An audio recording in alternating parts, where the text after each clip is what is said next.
মা, বাবা কখন আসবে? বাবার তো অনেক কাজ, কারণ তোমার বাবা তো কোনো সাধারণ কাজ করে না। শোন, আজকে একটা গল্প বলি। আমাদের পৃথিবীতে না দু ধরনের মানুষ থাকে, ভালো মানুষ আর খারাপ মানুষ।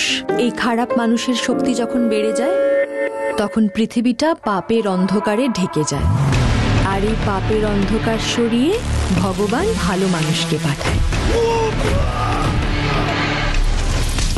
ধরো এমন একজন মানুষ যে বজ্রের মতো কঠিন, এমন এক তেজস্বিনী নিশানা যার অব্যর্থ, এমন কোন এক বাহুবলী কর্ম যার অপরাধীকে শেষ করা। আর এই টিমের লিডার কে? Deputy commissioner of police Indrajit Basu. পুরো ট্রাকটা উড়িয়ে দেবো। আমি যেখানে পা রাখি সেটা হয়ে যায় ক্রিমিনালদের ডেথ জোন। বাবা না আসলে কিন্তু আমি কেক কাটবো না। এই জন্য বলেছিলাম পুলিশকে বিয়ে করিস না, বাড়ির কোনো কাজে পাওয়া যায় না। তুমি কেকটা কাটো তো।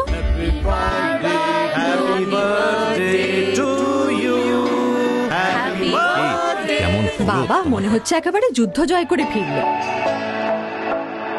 এবার তো একটু ঘুমো। আমার কাজ এখনো বাকি। ইয়েস, ওকে মুভ। এবার নিশ্চিন্তে বাংলা। টিভির পর্দায় প্রথমবার এসআইটি বেঙ্গলের রুদ্ধশ্বাস কর্মকাণ্ড 25 আগস্ট থেকে সোম থেকে শনি রাত 8:30 জি বাংলা সোনারে।